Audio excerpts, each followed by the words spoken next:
आज आप जैसे जानते हैं कि देश का युवा सड़कों पे है, बहुत रोष है और सरकार द्वारा लाई गई अग्निपथ योजना का भारी विरोध हो रहा है देश के कोने कोने में। सबसे पहले तो हम पूरी तरीके से अपना समर्थन, जो युवाओं की मांग है, उस मांग को पूरी तरीके से समर्थन देते हैं। उनकी भावना को हम समझते हैं और देश के युवाओं से, मगर साथ में ये आग्रह करते हैं कि शांति और संयम का रास्ता ही लोकतंत्र में कोई अपने बात, कोई अपनी आवाज़, कोई अपनी मांग रखने का कोई रास्ता है तो शांति संयम का ही रास्ता है और उस रास्ते पे देश का युवा रहे, ये हम आग्रह करते हैं। सरकार से स्पष्ट रूप से हम मांग करते हैं कि तुरंत प्रभाव से अग्निपथ भर्ती योजना वापस ली जाए, इसको तुरंत रूप से रद्द किया जाए, क्योंकि अग्निपथ भर्ती योजना ना तो राष्ट्र की सुरक्षा के हित में है, ना ही राष्ट्र हित में है, ना ही हमारे देश के नौजवानों के भविष्य के हित में है। ये योजना सरकार क्या सोच के लाई है, इसका आकलन करना मुश्किल है, क्योंकि ये पहली बार नहीं है कि सरकार फैसला कर देती है और बाद में पछताती है और फैसले से पीछे कदम भी लेने पड़ते हैं। आपको याद होगा डिमोनेटाइजेशन के समय यही बात आई थी, जीएसटी कैसे लान फान में लागू किया गया, घंटी बजाकर उस समय ये बात आई थी। किसान आंदोलन के समय वो बात आई थी, 3 कानून ले आए गए, बाद में सरकार को वापस लेने पड़ा। और अब ये इतना बड़ा बदलाव देश की सेना बलों के लिए सरकार बिना सोचे समझे लाई, ये दुर्भाग्य की बात है। अब मैं मुख्य रूप से 4 बिंदुओं पे कि ये वापस हमारी पहले कि भाई ये वापस क्यों हो, ये ऐसी हमारी मांग क्यों है और हमारी बाकी क्या मांग है, मैं आपके बीच में अपनी बात रखना चाहता हूँ।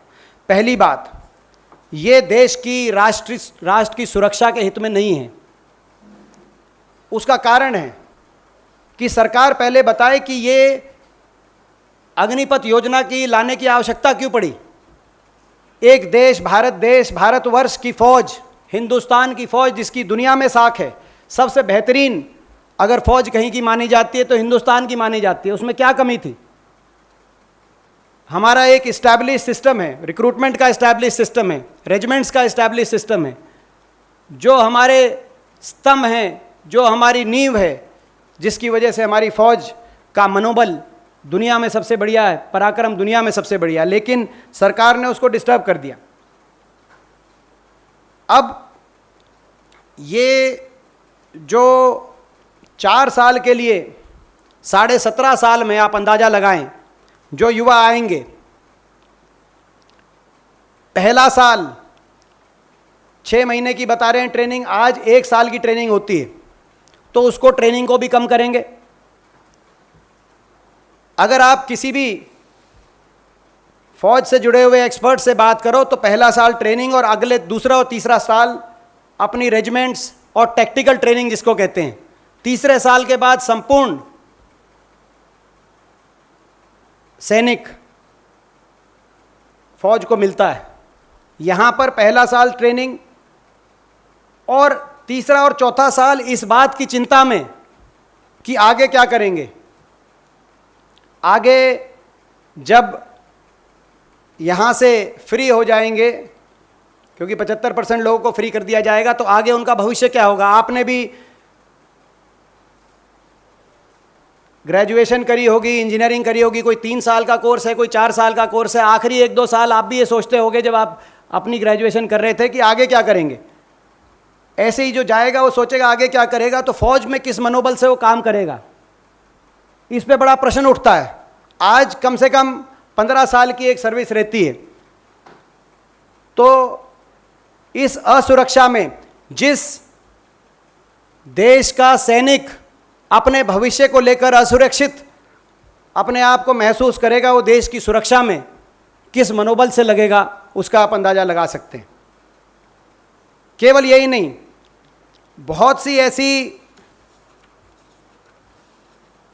फौज के अंदर armoured corps, military, infantry, artillery, जहां पर वर्षों की ट्रेनिंग के बाद जो इक्विपमेंट है उस इक्विपमेंट के काबिल सैनिक बनता है।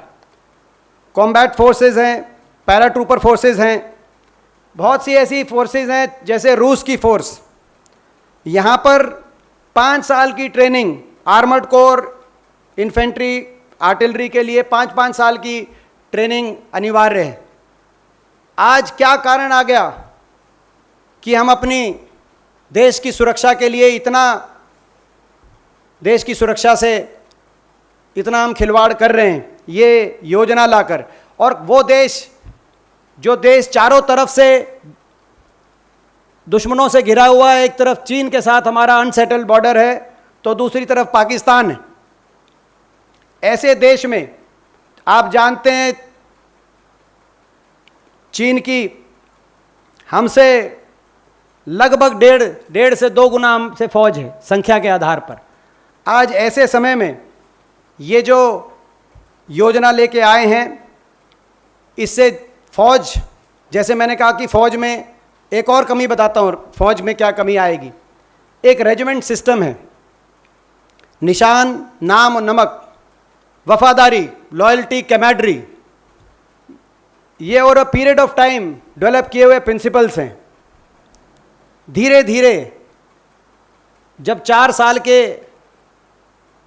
का सफ़र तय करते हुए 75% फौज से 21 और 22 साल में अलविदा कह दिया जाएगा, तो धीरे धीरे रेजिमेंटल सिस्टम भी कमज़ोर पड़ जाएगा, जो कि आज हमारी फौज का फाउंडिंग प्रिंसिपल है। उससे खिलवाड़ जो किया जा रहा है वो भी मैं समझता हूँ घातक साबित होगा। राष्ट्र सुरक्षा के साथ साथ एक पहलू राष्ट्र सुरक्षा का है। दूसरा पॉइंट, जैसे मैंने कहा कि राष्ट्र की सुरक्षा के लिए भी ये घातक है, ये नौजवानों के भविष्य के लिए भी घातक है। ये जो योजना आई है, तभी देश में इतना रोष पनप रहा है। आप पूछेंगे कैसे घातक है। मैं आपको ये बताना चाहता हूं कि देश का गरीब, गांव में रहने वाला किसान, मजदूर, मिडिल क्लास, छोटे शहरों में जहां पर बहुत अच्छे इंग्लिश मीडियम के स्कूल नहीं हैं, कंपटीशन और प्राइवेट सेक्टर में बुलंदी पे पहुंचने के लिए क्षमता है, लेकिन संस्थान नहीं है इस प्रकार के शैक्षिक संस्थान, वहाँ का युवा किसी से कम नहीं है, किसी से कम काबिल नहीं है, और उसमें राष्ट्रभक्ति की भावना सबसे ज़्यादा है। और वो राष्ट्रभक्ति की भावना में, क्योंकि शारीरिक रूप से वो मेहनत कर सकता है, उसके लिए अगर स्कूलों की क्वालिटी अगर कम भी है तो बाधा नहीं है। वो शारीरिक रूप से प्रैक्टिस करता है, सुबह 4 बजे 3 बजे उठकर मैदान में जाता है, तैयारी करता है कि एक सरकारी नौकरी पक्की मिलने का अगर एक रास्ता है और देश की सेवा करने का एक रास्ता है तो फौज में जाने का रास्ता है। आज उस नौजवान की देश के प्रति उस भावना का भी अपमान सरकार ने इस योजना को लाके किया है।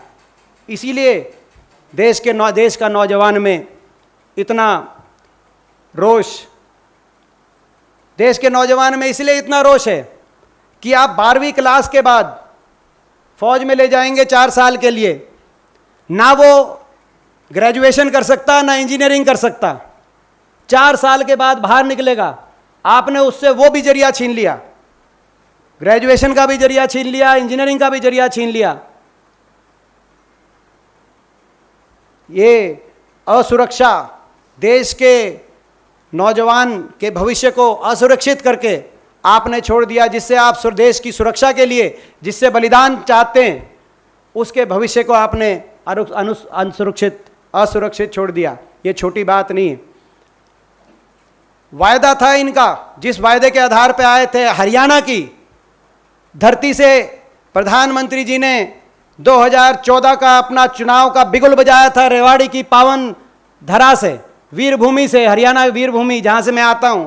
देश का हर 10वां सैनिक हरियाणा से, वहां से खड़े होकर प्रधानमंत्री जी ने उद्घोष किया था 1 रैंक 1 पेंशन। 1 रैंक 1 पेंशन के नारे से आए थे, लेकिन दुर्भाग्य से 9 रैंक 9 पेंशन लेके आ गए। और इसीलिए युवाओं में रोष है। युवाओं में और किस लिए रोष है? 3 साल से भर्ती नहीं हुई। मेरे द्वारा 28 मार्च 2022 को मैंने संसद में प्रश्न उठाया था, जिसके जवाब में रक्षा मंत्री जी ने, जिसके जवाब में कहा था कि लगभग 1.5 लाख पद एक और रिक्त हैं सेनाओं में, सैन्य बलों में, और दूसरी ओर लगभग 3 साल से भर्ती न के बराबर भर्ती हो रही। देश के नौजवान में इसको भी लेके रोष है। और जो आज कहा, आनन फानन में बार बार हमने अनुरोध किया, बार बार संसद में मैंने अनुरोध किया कि भर्ती खोलिए, 1.5 लाख पद वैकेंट हैं, रिक्त पद हैं, भर्ती खोलिए, भर्ती क्यों रोक रखी है आपने? तो जवाब नहीं मिलता था। लेकिन जब युवा सड़क पे आए तो आज कहा कि 2 साल की हम छूट देते हैं आयु में। 2 साल की छूट से हम संतुष्ट नहीं है, हमारी मांग है 3 साल की छूट होनी चाहिए, क्योंकि 3 साल से लगभग भर्ती बंद है। 3 साल से कम की छूट नहीं मिलनी चाहिए, ये भी मैं मांग करना चाहता हूं। तो जैसे मैंने कहा, पहला कि राष्ट्र की सुरक्षा के और हमारी सैन्य बलों के मनोबल के लिए, सैन्य बलों के में जो आज हमारी दुनिया में साख है, उसके लिए ये उसके हित में नहीं है, युवाओं के भविष्य के हित में नहीं है। तीसरा पॉइंट, ये हिंदुस्तान को सूटेड नहीं है। इस सरकार को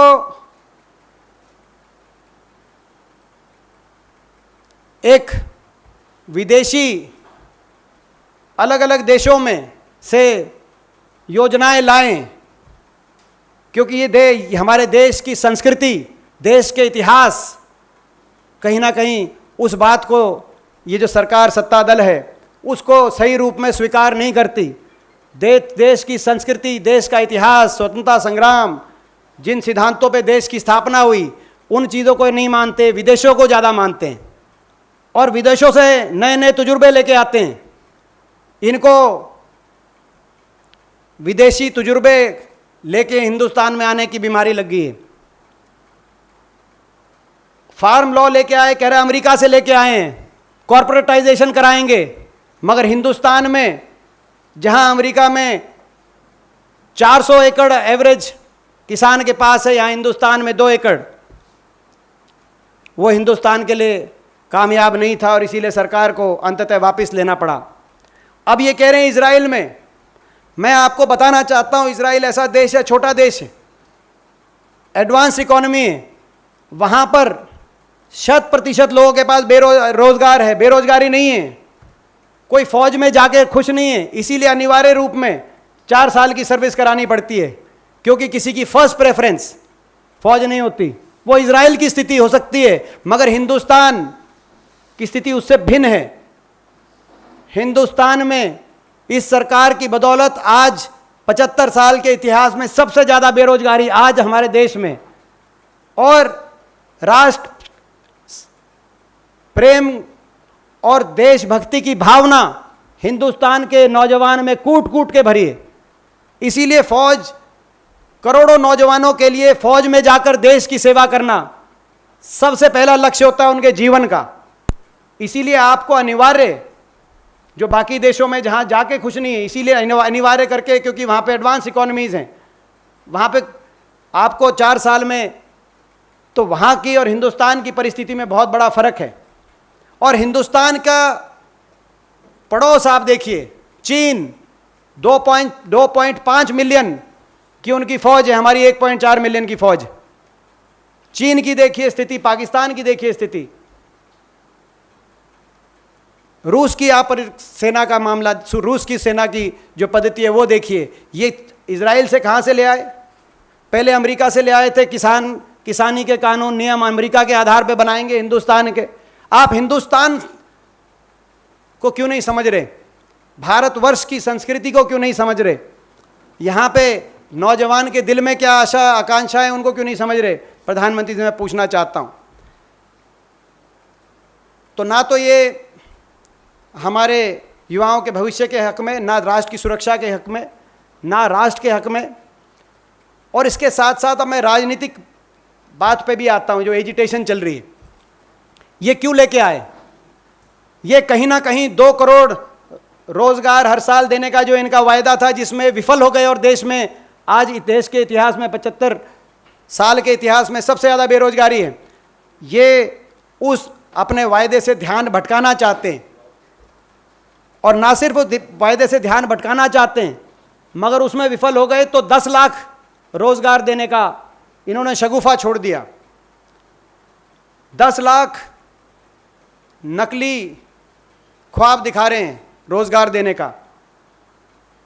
जैसे 2 करोड़ का जुमला था रोजगार हर साल का, 10 लाख नहीं, जो 2 लाख, जो मेरे प्रश्न के उत्तर में संसद में बताया गया था कि 2 लाख रिक्त स्थान है सेना में, आप 2 लाख असली रोजगार देने का काम करें, वो भर्ती करें। हमारी मांग है वो भर्ती प्रक्रिया तुरंत लागू होनी चाहिए। और इस संदर्भ में मैं कहना चाहता हूं, मैं 2-3 उदाहरण देना चाहता हूं आपको, कितना ये गहरा घाव देश के नौजवान के दिल में इन्होंने किया है, इसके मैं उदाहरण देना चाहता हूं। देश के कोने कोने में रोष प्रकट तो किया ही जा रहा है, लेकिन यहां तक कि ऐसी भी खबरें आ रही हैं कि बहुत से नौजवान डिप्रेशन में आकर अपने आत्महत्या तक के भी दुर्भाग्यपूर्ण कदम बहुत से नौजवानों ने उठाए हैं। और हम आग्रह करना चाहते हैं नौजवानों से कि संयम रखें, हम लड़ाई लड़ेंगे, उनकी भर्ती खुलेगी इस देश में, जैसा आप चाहते हैं वैसी भर्ती खुलेगी। मैं उदाहरण देना चाहता हूं। अभी कुछ दिन पहले हरियाणा के भिवानी के एक गांव तालू के अंदर एक नौजवान ने अपने आप को अपना स्वयं का जीवन लेने का दुर्भाग्यपूर्ण काम किया और लिखा अपने सुसाइड नोट में, बापू इस जन्म में फौजी नहीं बन पाया, अगले में जरूर बनूंगा। ये भावना थी।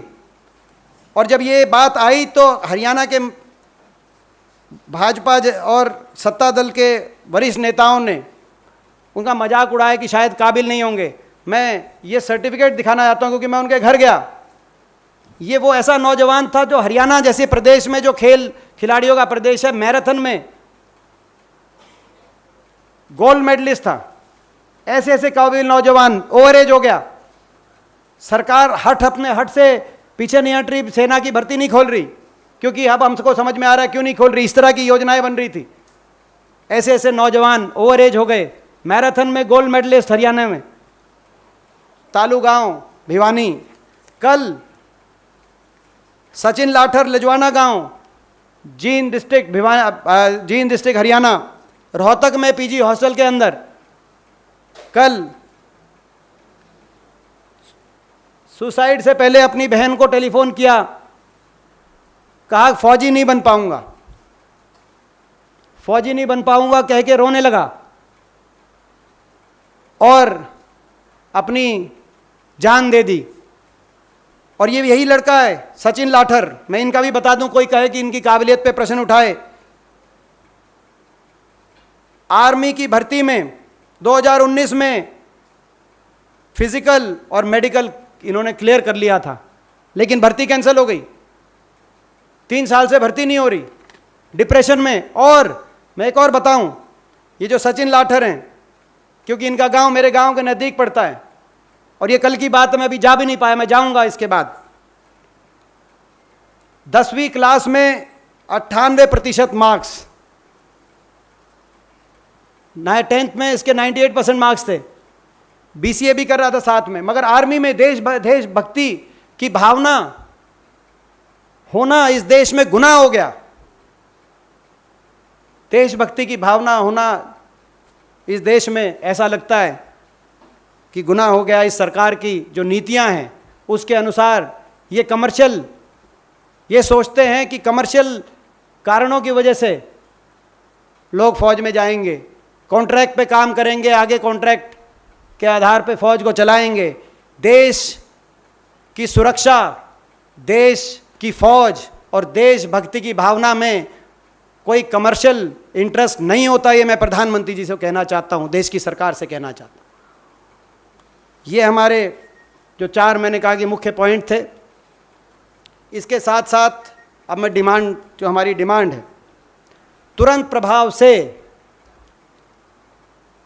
अग्निपथ योजना को वापस लिया जाए, हम सरकार से मांग करते हैं। अविलंब सरकार से हम मांग करते हैं कि 3 साल की छूट दी जाए। जो 3 साल से भर्ती नहीं हुई, 3 साल की छूट दी जाए। 3 साल से कम की छूट स्वीकार्य नहीं। हम सरकार से मांग करते हैं कि जो ये सारे मामले आए जिसमें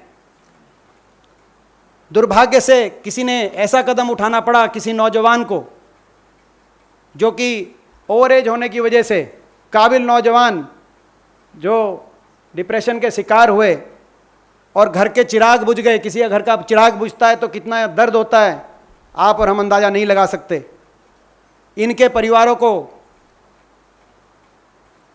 कुछ ना कुछ सांत्वना के तौर पर कुछ ना कुछ मुआवजा सरकार दे, और सरकार, रक्षा मंत्री, प्रधानमंत्री और पूरी सरकार माफ़ी मांगे देश के नौजवान से। सरकार माफ़ी मांगे, हम मांग करते हैं। सरकार इस बात के लिए माफ़ी मांगे कि बार बार हमारे अनुरोध के बावजूद, संसद में कई बार तो मैंने स्वयं ये बात उठाई, 3 साल से भर्ती नहीं खुली। सरकार माफ़ी मांगे कि इतने गंभीर, देश की सुरक्षा से जुड़े हुए इतने गंभीर मुद्दे को इतना हल्के में सरकार ने लेकर, और ऐसी हल्की नीति सरकार लेके आई, इसको हम हल्की नीति करार करते हैं। सरकार देश के नौजवान से माफ़ी मांगे, इसको वापस ले, इसे माफ़ी मांगे। और ये भी हम मांग करते हैं कि संसद का सत्र 18 जुलाई से बुलाया गया है, या तो विशेष सत्र बुलाया जाए। देश की राष्ट्रीय सुरक्षा और भर्ती के मामले में, नौजवान की जो भर्तियां जिस तरीके से पेंडिंग है, इन मामले में या तो विशेष चर्चा हो, या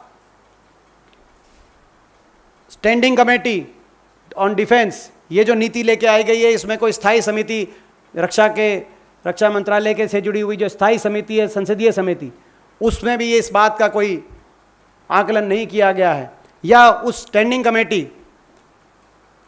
को ये 18 जुलाई तक उसमें इस बात पर डिस्कशन हो, और जब संसद जब शुरू होती है तो इस पर व्यापक चर्चा हो, ताकि राजनीति से ऊपर उठ के लोग अपनी बात करें। आखिरी में मैं ये बात कह के अपनी बात समाप्त करूंगा। आप राजनीति करें, माननीय प्रधानमंत्री जी, माननीय रक्षा मंत्री जी, आप राजनीति करें, आप हर विषय पे राजनीति करें, लेकिन आप बराए मेहरबानी फौज पे राजनीति ना करें। देश की सुरक्षा और फौज में राजनीति नहीं होनी चाहिए, राष्ट्रनीति होनी चाहिए। राष्ट्रनीति का अर्थ जिस बात पूरे राष्ट्र को कॉन्फिडेंस में लेकर, सहमति बनाकर, क्योंकि इस देश की सुरक्षा में जब कोई अपनी शहादत देता है बॉर्डर पे, तो ये नहीं देखा जाता है वो कौन से राजनीतिक दल का है, कौन से धर्म का है, कौन सी जात का है, कौन से भाषा भूषा का है। वो एक होके देश के लिए लड़ता है। तो देश की फौज में कम से कम के विषयों पे आप राजनीति ना करें। With that I will conclude. We demand, in conclusion, we demand that Agnipath Yojana should be taken back immediately, because this particular recruitment scheme is neither in favor of our national security, nor it is in favor of the future security of our youngsters, nor it is in national interest. Immediately, this is a scheme which is not suited to Indian Army. This is a scheme which is not suited to the Indian nation, and this is a scheme which is utterly not suited to the Indian youth. So government should immediately take back this scheme. Government should provide 3-year relaxation in age to all the youngsters who are preparing for the armed forces, because for last 3 years no recruitment has taken place, no recruitment rally has taken place. The 2 years announced by the defense minister is inadequate. And we demand that the government should apologize to the youth of this country. Why for the last 3 years no recruitment has not taken place in the army, and how the government brought about such a not at all thought about policy in such a light manner, without taking into the confidence the parliament, let alone the parliament, the standing committee on defense, or any of the other political parties. We urge that as far as the BJP is concerned and this government is concerned, they are free to do politics in every other thing, which they do. But they should not resort to doing politics in the matters of Indian defense and defense forces. राजनीति करिए मगर फौज में राष्ट्र नीति ही रखिए, ऐसी हमारी मांग है।